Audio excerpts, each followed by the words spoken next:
आज हम एक ऐसी कंपनी के बारे में बात करने वाले जिसका शेयर प्राइस जो है ऑल टाइम हाई पे है। क्या आप जानना चाहते हैं इस कंपनी का नाम क्या है? इस कंपनी का नाम है आधार हाउसिंग फाइनेंस लिमिटेड और ये एक प्रकार से सिक्योर्ड फाइनेंस कंपनी है जो कि सिक्योर्ड लैंडिंग स्पेस में काम करती। यहाँ पर हम इस कंपनी का टेक्निकल और फंडामेंटल एनालिसिस के बारे में बात करने वाले हैं। तो चलिए शुरू करते हैं। लेकिन इससे पहले अगर आप हमारे इस चैनल में ना तो कृपया करके इसे लाइक सब्सक्राइब एंड शेयर कर ले। इसी के साथ साथ मैं यहाँ पर एक डिस्क्लेमर भी देना चाहता हूँ कि यहाँ पर कोई भी प्रकार की बाइंग और सेलिंग रिकमेंडेशन नहीं दी जाती। अगर आपको इस पर्टिकुलर कंपनी से रिलेटेड बाइंग और सेलिंग करना हो तो आप अपने फाइनेंशियल एडवाइजर या फाइनेंशियल कंसल्टेंट के थ्रू कर सकते हैं, क्योंकि कई बार ऐसा भी होता है कि चीजें जो है काम नहीं करती, उस वजह से आपको नुकसान भी हो सकता है।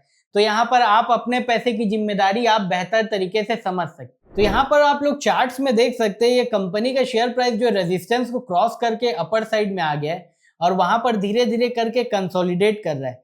यहाँ पर जितनी भी जो कंपनी जिसका शेयर प्राइस चलने वाला रहता है वो पर्टिकुलर जो है अपर रेंज में आके कंसोलिडेट करते रहता है। इसका बेस्ट एग्जांपल ये है। इस वजह से यह कंपनी जो एक प्रकार से अपने ऑल टाइम हाई पे भी है, जिसको कि हमने एरो करके भी डिनोट किया है, आप लोग देख सकते हैं।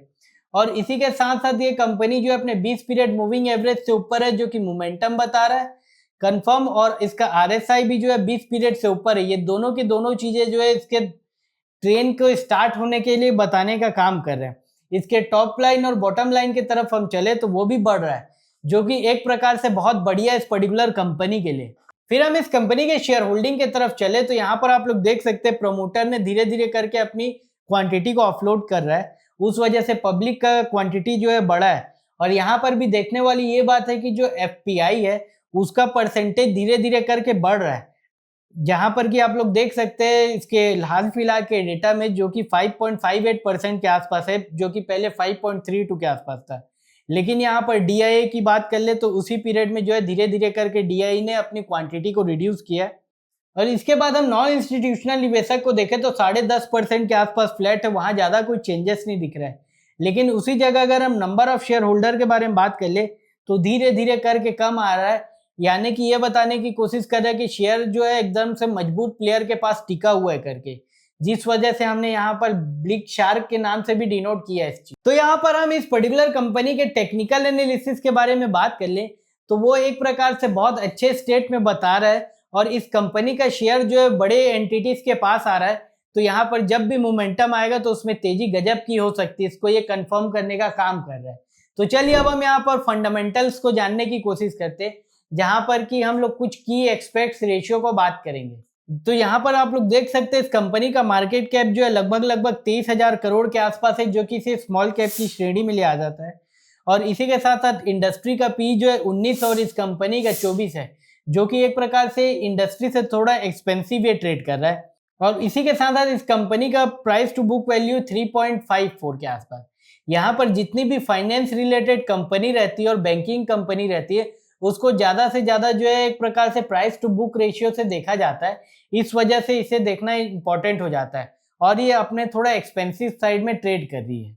इसके बाद हम इस कंपनी के प्रॉफिटेबिलिटी रेशियो की तरफ चले तो आप लोग देख सकते हैं यहाँ पर return on equity capital employed over long term में सस्टेन तरीके से बढ़े ही हैं।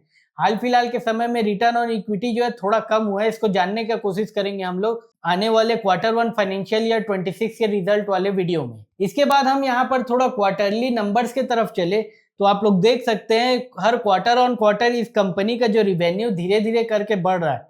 ये ऐसा इसलिए भी बढ़ रहा है क्योंकि कंपनी जो है ब्रांचेस को बढ़ा रही है और अपना डिस्ट्रीब्यूशन को बढ़ा रही है, इस वजह से।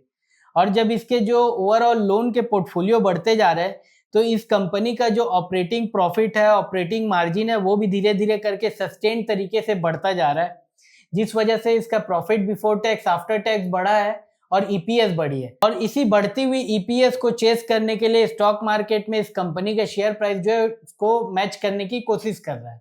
तो ये था एक प्रकार से इस कंपनी का फंडामेंटल, जहां पर कि हमने ऊपर तरीके से बात कर लिया।